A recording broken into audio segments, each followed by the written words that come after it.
Shalom, ladies, and welcome to Coffee and Connection week 57. So excited to be here with all of you. I actually already got like all these emails saying, yes, yes, I need this topic. I'm so excited to hear about this. So I'm so glad that you're all here.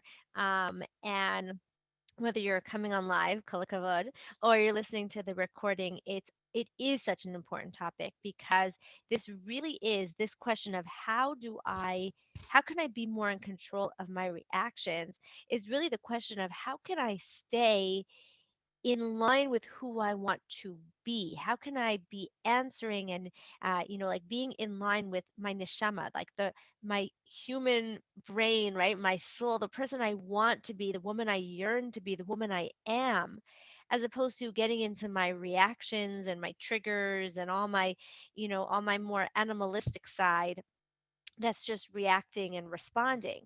Now, we have to start out by being aware of the fact that we do have different parts of our brains and we do have those intrinsic responses. And as much as we do strive as to be as aware and as proactive instead of reactive, we always have to remember that we cannot be going for perfection in this area. Because again, sometimes we're tired, sometimes something really deep inside of us does get triggered. And what's really important, I want to start out with this idea. It actually isn't even in my notes, but I just think that this is such an important point to remember. When we do quote unquote mess up and we do react in a way that is not the way we wanted to react. It's really important not to see that as a failure, as like, oh my gosh, I'm the worst person ever. I messed up. I did it again. What's wrong with me? Because that kind of guilt and that kind of beating ourselves up is just going to actually make it more likely that we do it again. Because now we have more stress in our head of not only, you know, not only is X, Y, and Z happening, but oh my gosh, I'm being such a, whatever you call yourself. And now you have even more stress and you're more likely to do it again. What I'm going to invite you to recognize that you can do instead is you can learn from what happened. That's really what we call tshuva, right? I made a mistake. I reacted and now let me look at what happened and why that happened so that I can understand it better for the future. And it's actually that is recognizing it even after the fact and saying, let me look at that with empathy and love and respect of like, I'm a human being and it's going to happen, but let me learn from that. We're going to reference that again in another tool that I'm going to share with you. So, really, what we're talking about here is the ability to how can I put that pause? If anyone's ever read Stephen Covey's work, Seven Habits of Highly Effective People, Highly Effective Families, The Third Alternative, which is one of my favorite books, it's always on my desk. If you've read any of his books, he talks all the time about, and I remember first learning about this, it was like mind blowing to me. This idea that we have action and reaction, but that we're actually able to put a pause in between the action and the reaction. And it's in that space between action and reaction that we get to be the women we want to be, that we get to choose our response. But so often in life, we're just reacting. We're just reacting. Something happens, we react. Something else happens, we react to that. And even if we're beating ourselves up in our head and as it's happening, we're still just reacting. So, how can we allow that pause? How can we create a pause between action and reaction? So, I'm going to share with you a few tools that you can use. Um, the main the main idea is that in order to create that pause, we need to be calming down our body and calming down our mind so that we have the space for that pause. So, the first and foremost thing that we can do to allow ourselves to have that ability to pause is to be taking care of ourselves, is to be doing regular self care. Because in the moment that it's happening, it's much harder to be like, oh my gosh, okay, let me go do something to calm down. No, you're already worked up. But the more we're keeping our body at a less stressed level, the easier it's going to be to not jump to reaction because you're not already stressed out, right? So that's why it is really important to be doing regular actions to calm ourselves down, to take care of ourselves, and not wait to need it. Because when you need it, it's too late, right? To be doing it regularly, to take your time, have your coffee, come to coffee and connection, call a friend, um, take that time for yourself, whatever it is, to give yourself permission to sit and pause and rest throughout the day. You'll actually get more done, and that's how you get to be the woman you want to be, because you're not just go go go go go and then something happens and you just fire off, a reaction. You're keeping your stress levels down. And keeping your stress levels down is actually the biggest key. I remember when I did training with John Gottman, he talked about how one of his biggest recommendations was that whenever it was for, he was mostly talking about working, live, like with a couple. And he was saying that you should have these things called a pulse oximeter, where that you can use to measure a person's heart rate and blood pressure, right? And I was like, what the heck is this thing and why would anyone have it? Of course, now I have like three of them in my house because Mujeres keeps, like, they send it to you when somebody has corona so that you can keep check your oxygen levels, right? So I don't know if anyone else has them, but if you need, we have extras. But basically, what's so good about these things is that they help you recognize how quickly without even realizing it, your heart rate goes up. And when your rate goes up, he says you are no longer responding from who you want to be. You are going into your animalistic, natural, you know, um, triggered responses. And anything that happens from the time that your heart starts going up is it's coming from it's not going to be people's best selves. And what's very interesting that he shared is not only do people not realize when their heart rate is going up, we don't realize how long our heart rate stays up for, right? So we may think, okay, I'm calm, I'm ready to like go back into the situation, but most likely your heart rate is still very high and we don't even realize it. So the more that we can either A, be regularly lowering our stress levels, keeping ourselves in a calmer state, that will allow us to, when then something comes at us, someone says something we don't like, our kids aren't listening to us, our husband asks us the same thing for the third time that we've already discussed with them, or, some repairman isn't coming when they said they would, or someone spills milk all over the floor, you can deal with it from a calmer place because you already are calm. As opposed to when you haven't taken care of yourself, you haven't slept, you haven't eaten, you haven't drank anything, coffee, water, wine, nothing. And you haven't taken care of yourself at all, then every little thing is going to just fire off all those natural, non human reactions, right? Those more animalistic reactions. The other thing is that when we can recognize, it's so important to be able to recognize when we're in that state. So we can start getting familiar with, oh my gosh, like I feel like I'm getting stressed. I can feel my heart rate going up, to learn to recognize what happens in our body when we start to feel stressed so that we can take ourselves out of the situation if possible, so that we can stop the situation as soon as possible. Wait, wait, wait. I'm not going to respond very well here. Everybody, please stop talking to me at the same time. I need everyone to take 3 deep breaths so that I can calm down, and then we can try this conversation again.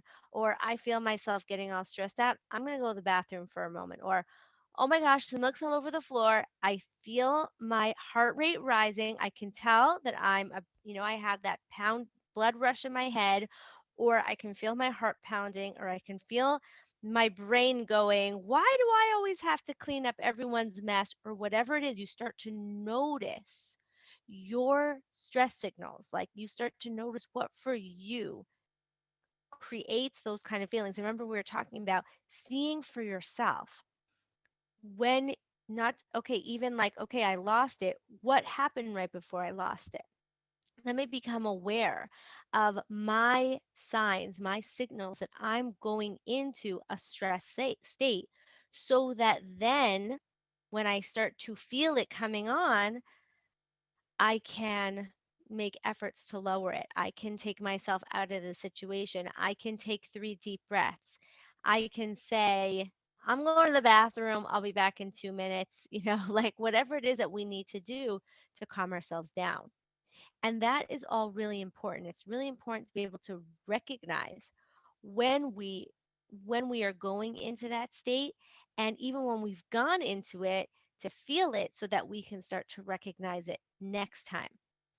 And this also brings us to another tool that we can use, which is the idea of using our neuroplasticity, right? What's neuroplasticity? Neuroplasticity is the idea that why are you reacting the way you're reacting? You're reacting the way because that's the way you've always reacted. That's the way that you saw other people in your life react. That's how you learn to react to deal with the situation, or to let go of the stress, or to have people listen to you, or whatever it is. And neuroplasticity is basically the idea that just as we learned it one way, we can learn something else. Now, the thing is that whatever we're doing already by habit, it's our habit because we've done it many times. So, on the one hand, it sounds like the only way we could create a new habit, a new way of reacting, is by experiencing it, and experiencing it the same amount of times and not reacting the same amount of times, reacting differently. And that's pretty difficult to do. But the cool thing is that to create new patterns in your brain, new ways of responding, you don't actually have to experience it. You can envision it. So let's say your kid spilled the milk on the floor and you lost it. Or and you started yelling, "What's wrong with you? Why are you making such a mess?" Or your husband said something and you started freaking out. "Oh my gosh, this means that you don't love me," and you're crying and screaming, and he's like, "What just happened?"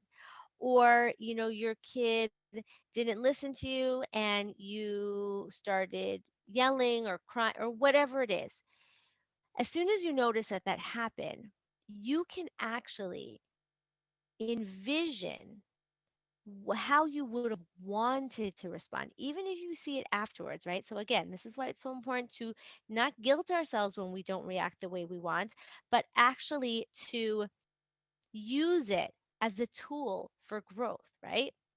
And so tshuva is use it as a tool for growth and say, how did I react? Okay, now how would I have wanted to react? And your brain can't tell the difference between reality and daydreaming, right? Between what actually happened and what you're envisioning happened. And you think of yourself, the milk spilled, and I said, "Oh, who would like to go get a towel? We'll go get more milk from the store." Or like, your husband said, then you were like, "Oh, I wonder what he means by that," right? And you stayed calm and you were connecting and you envision it, and you envision it over and over and over again. You're actually already creating new patterns so that the next time it happens, it's easier for you to access it and respond the way you want to respond. That is a great trick that is unbelievable in how well it works. And basically every time you come to coffee and connection, every time you ask a question and get an answer, every time we think with these thoughts that we bring up here, at, you're creating those patterns in your brain. You already are taking that step by coming here and saying, "I want to react differently." So think right now, how do what was the last time that you reacted the way you don't want to? You don't want to be that person. You want to react differently, and envision, how do you want to have reacted? How do you want to react in the future? Give yourself the the time, right, to envision it, and it actually allows it to become an accessible tool for the future.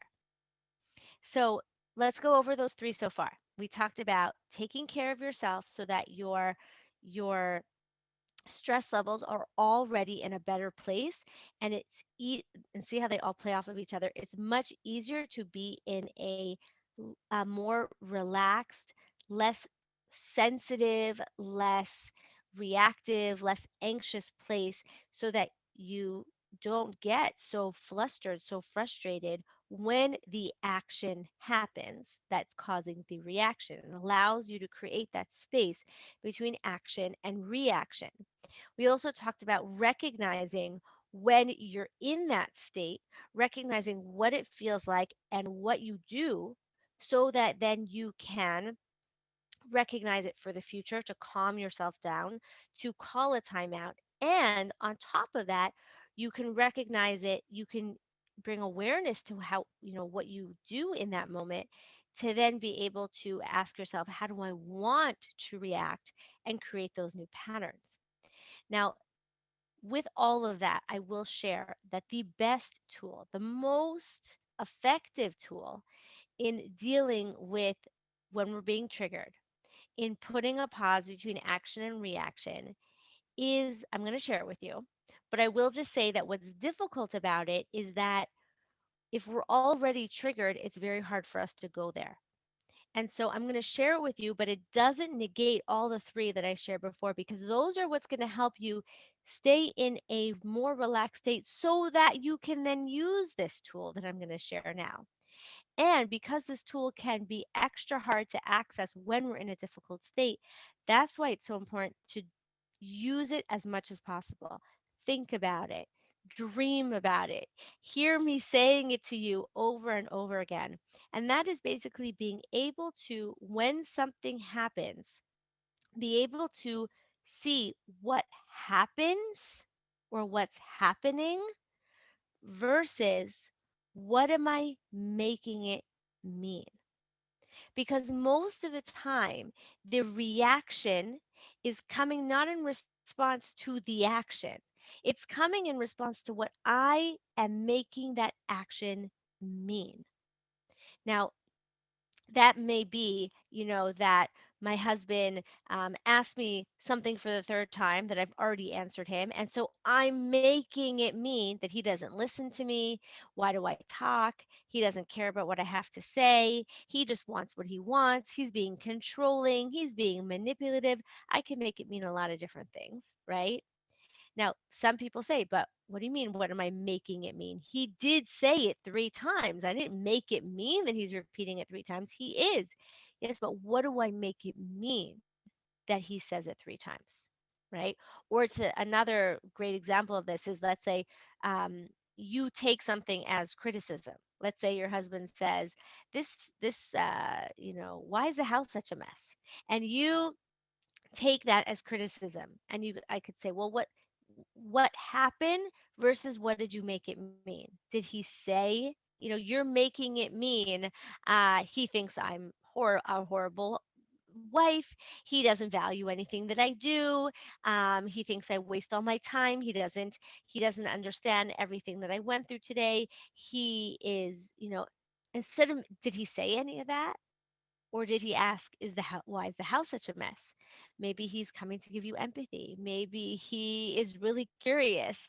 Maybe he really is blaming the kids and not you. You could say, no, no, no, I know. He really is criticizing me. Okay, let's say he is. What do you make it mean that your husband is criticizing you? Let's say your husband is saying the house is such a mess, and like you should have, why didn't you clean it? What does that mean to you when he says that? Do you take it to mean that he's right? Do you take it to mean that now you're a horrible person? Do you take it to mean that he's never going to love you? Do you take it to mean that you have to justify yourself? Do you make yourself a victim? Do you make him the villain? Or can you separate between what happened and what you made it mean? Oh, he's criticizing me for the fact that the house is a mess. That happens, but it doesn't have to mean any of those things. It could mean he thinks that whatever he thinks, I know, right? I know that I was busy today.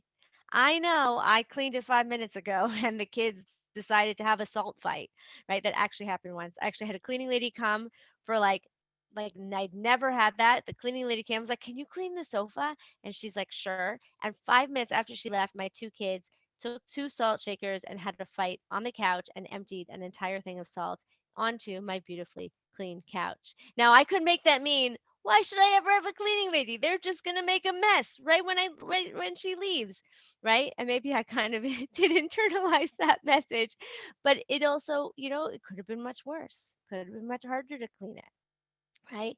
So we always want to use that tool because that is very often the actual key to not reacting, because we're not reacting to what's happening. We're reacting to what we're making what happened mean. I'm not reacting to the fact that the milk's on the floor. Milk on the floor is not such a big deal. You just clean it up. But what I'm making it mean is no one cares about money here. I'm not going to have milk. Someone's going to come home and want coffee and they're going to get mad that there's none left, that there's no milk. I'm not going to be able to have my coffee. Let's say I drink my coffee black, but let's just say I didn't. It could make it mean that I am always the one to clean everything up. I could make it mean so many things. I could make it myself a victim. Poor me, always cleaning up spilled milk. Or, oh, there's me reacting again over the spilled milk, right? Whatever it is, when we can realize, that we're mostly reacting to what we're making things mean, then we can be more in control of our actions, of our reactions, as we separate from what we're making things mean and just react to what happened. Oh, there's milk on the floor. I'll clean that up, or I'll make sure that my son cleans it up, right?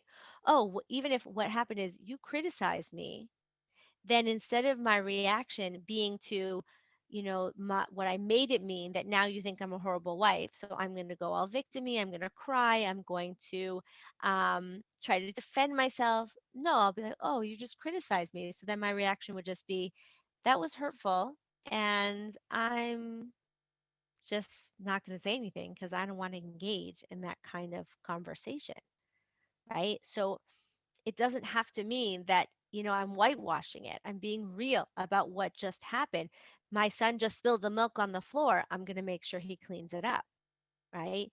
You just criticized me. I'm going to let you fix that because you just hurt me. As opposed to just reacting to the stories that then go on in our minds, right?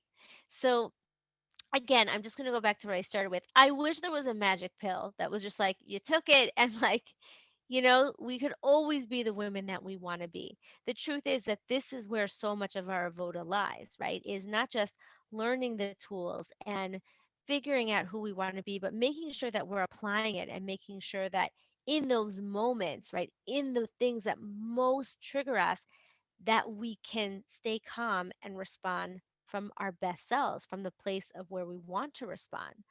It reminds me of that teaching, right? That how do you really see what a person is like?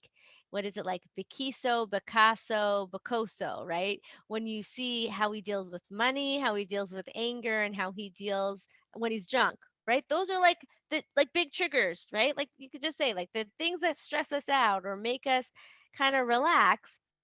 How do we react?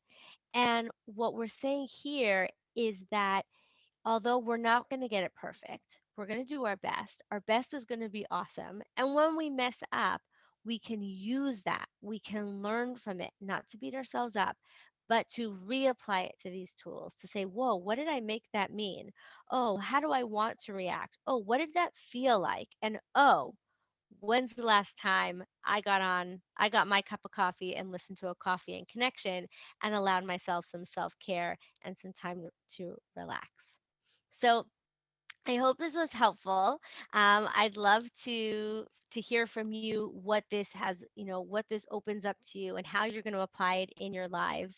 And it's really important to, you know, remind ourselves that how we respond is really does like it's an indication for us as to where we're holding in applying and making things real for ourselves.